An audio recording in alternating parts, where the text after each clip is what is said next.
హోటల్లో లాగా క్రిస్పీగా పల్చడి పెసరట్టు రావాలంటే కనుక ఇలా ట్రై చేయండి. ఒక 5-6 గంటలు నానబెట్టిన పెసలు తీసుకోవాలి. నానబెట్టేటప్పుడు ఒక పావు కప్పు బియ్యం కూడా వేసుకోవాలి. కప్పు పెసలకి అయితే కనుక 1 టీ స్పూన్ వరకు మెంతులు కూడా వేసుకుని గ్రైండ్ చేసుకోవాలి. గ్రైండ్ చేసేటప్పుడే ఒక 2 ఇంచుల అల్లం, ఒక 4 పచ్చిమిరపకాయలు వేసేసుకుని గ్రైండ్ చేసుకోవాలి.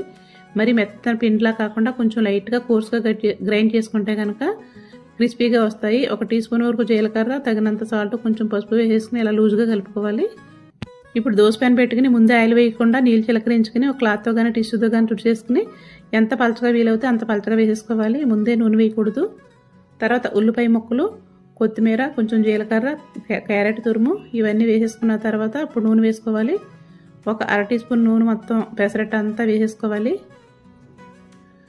మంటని మీడియంలో పెట్టేసుకుని మొత్తం మంట అంతా తగిలేటట్టు చూసుకోవాలి. అప్పుడే మొత్తం పెసరట్టు అంతా కూడా క్రిస్పీగా వస్తుంది. బాగా క్రిస్పీగా వేగిన తర్వాత పెసరట్టుని తీసేసుకోవటమే, అంతేనండి.